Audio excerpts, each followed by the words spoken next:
Il aura fallu 4 ans au maire de Cléguérec pour établir le plan local d'urbanisme de la commune voté en février dernier.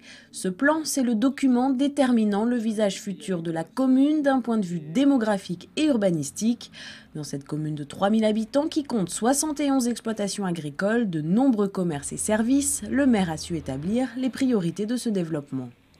Les priorités, c'est dynamiser la commune, maintenir les terres agricoles. C'est un sujet éminemment important puisqu'on est dans un territoire rural, agricole, de faire en sorte que nous ayons des terrains constructibles quand même, puisque Cléguérec est sur une évolution démographique assez intéressante, malgré sa situation en centre-Bretagne. On a une évolution démographique entre 0,5 et 1% tous les ans. Donc évidemment, permettre à des nouveaux ménages de venir s'installer sur la commune pour faire vivre évidemment nos services et puis donner du dynamisme à notre commune, quoi. Pour élaborer son plan local d'urbanisme, Marc Ropers a été guidé par les obligations légales, mais aussi par une charte de l'agriculture et de l'urbanisme. Initiée par la Chambre d'agriculture, elle a été co-signée par le Conseil général, la préfecture et l'Association des maires en 2008. Elle guide les élus dans l'élaboration de leurs documents d'urbanisme.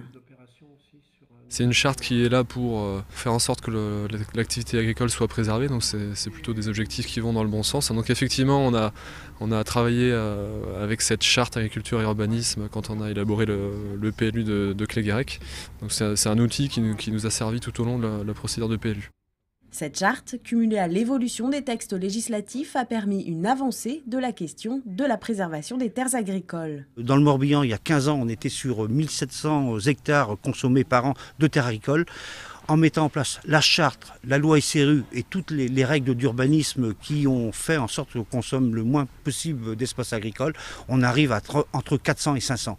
Et encore, dans les années à venir, je suis sûr qu'on consommera encore moins puisque on densifie l'habitat, on bouchera les dents creuses aussi dans les hameaux, ou les gros villages ou dans les bourgs, et aussi on mettra une politique sur les logements vacants, pour les réhabiliter. En concertation avec la société civile et notamment avec des agriculteurs, le maire de Cléguérec a emprunté cette direction. Les espaces fonciers non bâtis sont recensés. Ici, l'ancienne supérette va disparaître et le terrain doit accueillir une maison médicale. D'autres projets communaux doivent voir le jour dans ces espaces, comme des sentiers piétonniers et un jardin intergénérationnel. Le PLU de Cléguérec, pour nous, c'est un PLU qu'on cite en exemple dans le département, puisque il va même au-delà de notre charte, puisque lui, il n'autorise même pas la construction dans les hameaux. C'est uniquement autour du bourg, justement pour reconcentrer l'habitat autour du bourg. C'est vrai que là, on est sur un PLU exemplaire, et qu'on souhaite que toutes les communes aillent sur cet exemple. Un chemin que les communes devront de plus en plus emprunter. L'arsenal législatif va les y inciter fortement.